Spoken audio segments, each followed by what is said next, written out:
1분 1초가 다급한 출근길. 계속된 시도에도 시동이 걸리지 않습니다. 밤새 영하 20도 가까이 기온이 내려가면서 자동차 배터리가 방전된 겁니다. 좌회전하던 시내버스가 미끄러지며 신호등을 들이받아 승객 8명이 다쳤습니다. 이런 뉴스 매년 한 번은 꼭 보게 되는데요. 하지만 이 영상을 보신다면 여러분의 차에는 절대 이런 일이 일어나지 않습니다. 오늘은 운전자가 직접 할 수 있는 겨울 준비 5가지, 그리고 알아두면 쓸데있는 지식 한 스푼 2가지 준비했습니다. 시작해 보겠습니다. 좋아요는 여러분의 사랑입니다. 첫 번째, 타이어 공기압 점검. 겨울이 되면 차도 우리처럼 추위를 탑니다. 특히 타이어 속 공기부터 먼저 반응하죠. 기온이 내려가면 공기 분자들이 활발히 움직이지 못하고 겨울 아침에 몸 웅크리듯이 웅크리게 됩니다. 벽을 밀어내던 힘이 줄어들면서 타이어 속 압력이 자연스럽게 떨어지게 됩니다. 문제는 이게 눈에 잘 보이지 않는다는 건데요. 기온이 영상 20도에서 영하 5도로 떨어지게 되면 공기압은 평균 10% 이상 낮아집니다. 겉으론 타이어가 멀쩡해 보여도 안쪽은 눌리면서 모양이 살짝 퍼지게 됩니다. 많은 분들이 닿는 면이 넓어지면 잘 멈추지 않나? 라고 생각하지만 실제로는 그 반대입니다. 압력이 고르게 전달되지 않아서 노면을 꽉 잡지 못하고 밀리듯 미끄러지게 됩니다. 복권을 100원짜리로 눕혀 긁으면 잘 안 벗겨지죠. 세워서 긁어야 힘이 모이니까 잘 긁힙니다. 타이어도 똑같습니다. 공기압이 낮아 모양이 퍼지면 힘이 분산돼서 노면을 제대로 못 잡게 됩니다. 또한 이렇게 눌린 상태로 달리게 되면 구름 저항이 커져서 엔진이 더 큰 힘을 써야 합니다. 결국 연비도 떨어지고 타이어 수명도 짧아집니다. 그래서 겨울철에는 한 달에 한 번 공기압 점검이 필수입니다. 운전석 문을 열면 하단에 적정 공기압이 적혀 있는데요. 요즘은 주유소에서 공기압 무료고 정비소 안 가도 되는 거 알죠? 공기압만 제대로 맞춰도 미끄럼 줄고 연비도 올라가고 타이어도 오래 갑니다. 겨울철 공기압 점검은 가장 싸고 가장 확실한 안전 습관입니다. 두 번째, 부동액 워셔액 점검. 겨울철엔 차도 체온을 잃습니다. 냉각수가 얼기 시작하면 사람으로 치면 피가 멈춘 거나 다름없죠. 냉각수는 단순히 엔진을 식히는 게 아니라 실린더 헤드, 워터 펌프, 라디에이터, 서모스탯, 히터 코어까지 차 안의 열을 다루는 모든 부품에 연결되어 있습니다. 한 번만 끓거나 얼어도 헤드 가스킷 손상이나 라디에이터 막힘 같은 수십에서 수백만 원대의 수리비로 이어질 수 있습니다. 그래서 부동액은 겨울에 가장 먼저 확인해야 하는 액체입니다. 엔진이 완전히 식은 상태에서 보닛을 열어보세요. 쿨란트라고 적힌 반투명통이 바로 냉각수 리저브 탱크입니다. 색이 선명한 초록이나 핑크면 정상, 탁하거나 회색빛이라면 교체 시기입니다. 냉각수는 시간이 지나면 내부에 녹이 쓸고 부식물이 생겨 순환이 막히게 됩니다. 그 상태로 한파를 맞으면 냉각수가 얼어 엔진 블록이 터질 수도 있습니다. 또 하나, 농도도 중요합니다. 부동액은 물과 섞여 들어가는데 희석 비율이 잘못되면 영하 10도만 되어도 얼어붙게 됩니다. 요만큼만 덜어내서 냉동실에 3-4시간 넣은 후 살얼음만 살짝 얼었다면 괜찮은 건데요. 번거롭잖아요. 부동액 테스터기로 영하 30도 이하가 나오는지 확인해 주세요. 가격은 9,000원 내외지만 매년 반복 측정이 가능하고 눈금으로 바로 확인됩니다. 그리고 함께 점검해야 할 게 바로 워셔액인데요. 요즘 대부분의 워셔액은 사계절용으로 영하 10도까지는 별 문제 없이 사용할 수 있습니다. 최근 겨울 한파가 심해지면서 영하 15도 이하로 떨어지는 날도 많죠. 이때는 워셔액이 얼 수도 있습니다. 눈길에서 유리창에 얼음이 번지면 시야가 막혀 위험해집니다. 겨울용 워셔액은 동결점이 영하 30도라 한번 교체해두면 끝입니다. 보충법은 간단합니다. 파란색 마개를 찾아서 워셔액을 채워주시면 됩니다. 이 2가지만 관리해도 엔진은 얼지 않고 유리는 깨끗하고 겨울 운전이 훨씬 쾌적해집니다. 사람도 피가 얼면 죽듯 차도 냉각수가 얼면 끝입니다. 지금 탱크색 한 번만 봐도 올겨울 수리비 막을 수 있습니다. 세 번째, 배터리 관리 및 시동 방법. 눈 뜨자마자 푸시업을 하면 잘 안 되죠. 심하면 갑바에 경련이 올 수도 있습니다. 몸이 아직 깨어나지 않은 상태에서 갑자기 힘을 주면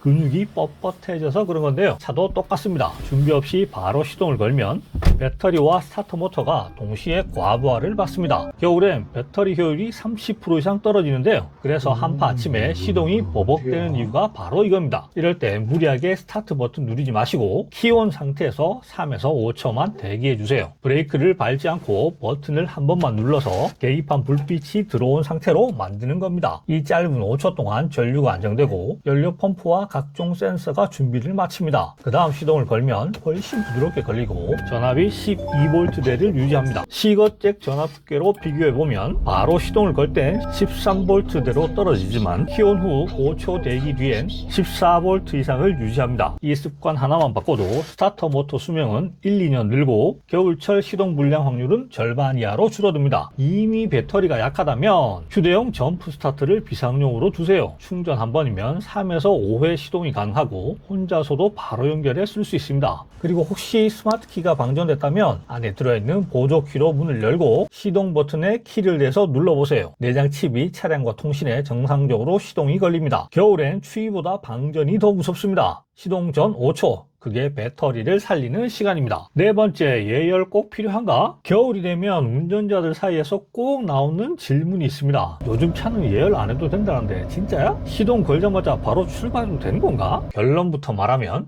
예열은 필요하지만 길게 할 필요는 없습니다. 농구 경기 바로 뛰면 다리에 쥐가 나죠. 그래서 시합 전 살살 뛰면서 몸을 풀어주는데요. 차도 출발 전에 잠깐의 스트레칭이 필요합니다. 그게 바로 시동 후 30초에서 1분 정도의 예열인데요. 몸이 풀리면 근육이 부드럽게 움직이듯 엔진 오일이 돌면 금속 마찰도 줄어듭니다. 냉간 시동 후에는 RPM이 1200까지 올라갔다가 오일이 돌면서 점점 떨어집니다. RPM이 800 근처에서 안정될 때까지 보통 30초에서 1분이면 충분합니다. 이게 바로 엔진이 숨 고르기를 끝낸 시점이죠. 제 차처럼 노후된 차량은 RPM이 조금 더 올라가 있기도 합니다. 중요한 건 RPM이 안정되는 걸 한번 확인하는 겁니다. 문제는 이 시간을 넘겼을 때입니다. 5분, 10분씩 공회전을 계속하면 연료는 낭비되고 배출가스만 쌓입니다. 게다가 요즘은 공회전 5분 초과시 과태료도 부과됩니다. 가장 좋은 방법은 시동 후 30초에서 1분 정도 대기했다가 RPM이 2000 이하로 가볍게 서행하면서 주행 예열을 하는 겁니다. 이게 엔진에도 연비에도 가장 좋은 예열 방식입니다. 예열은 오래 하는 게 아니라 RPM이 안정될 만큼만 기다리는 것. 그 짧은 1분이 겨울철 엔진을 지키는 시간입니다. 운전도 운동과 같습니다. 스트레칭 없이 바로 뛰면 근육이 놀라듯 예열 없이 출발하면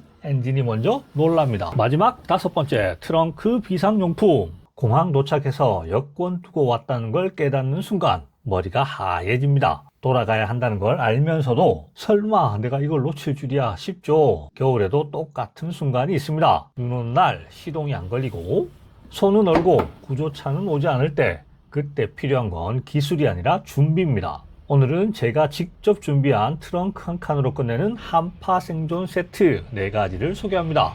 첫 번째는 휴대용 점프 스타터 일체형 랜턴입니다. 시동이 안 걸릴 때는 물론 야간 작업 시 손전등이 없어도 해결됩니다. 충전 한 번으로 시동 3에서 5회 정도 가능하고요. 특히 영하 날씨엔 케이블을 연결한 뒤 1, 2초 기다렸다가 시동을 걸면 전류가 안정돼 실패 확률이 줄어듭니다. 이건 진짜 겨울용 여권이라고 불려도 됩니다. 두 번째는 사슬형 스노우 체인.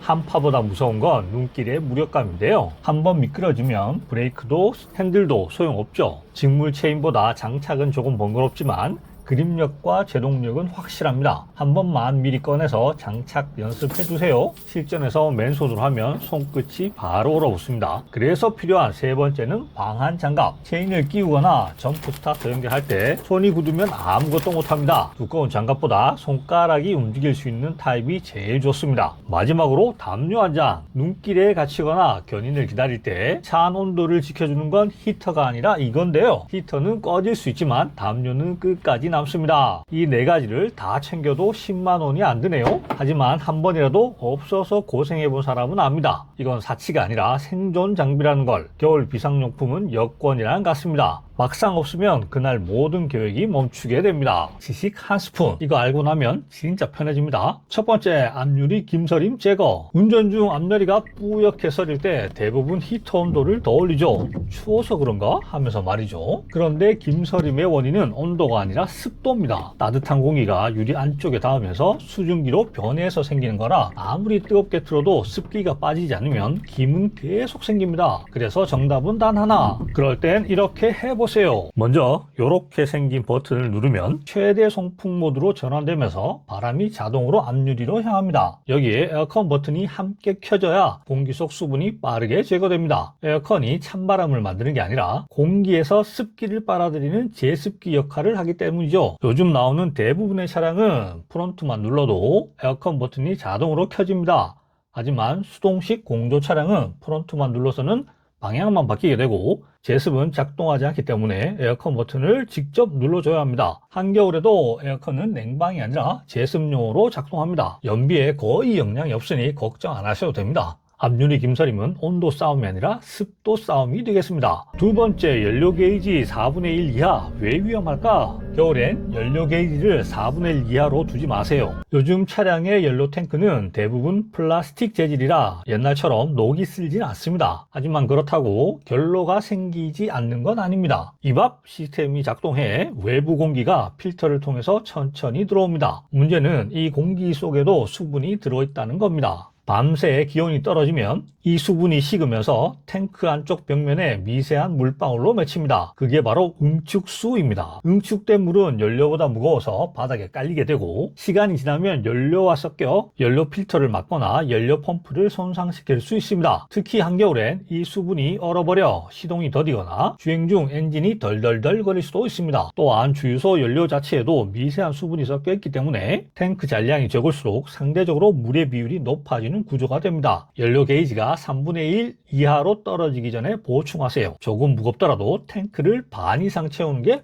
훨씬 안전합니다. 자, 이제 한파가 와도 여러분의 차는 문제가 없습니다. 오늘 알려드린 5가지만 잘 지켜도 시동은 단번에 걸리고 김서림도 미끄럼도 방전도 걱정할 일 없습니다. 겨울철 차량 관리 어렵지 않습니다. 정비소에 맡기기 전에 직접 한번 확인해 보세요. 생각보다 훨씬 많은 걸 스스로 할 수 있습니다. 이게 바로 여러분이 운전 잘하는 사람으로 변하는 첫 번째 단계입니다. 오늘 내용이 도움이 되셨다면 따뜻한 댓글로 응원 부탁드리겠습니다. 저는 또 다음 영상에서 찾아뵙도록 하겠습니다.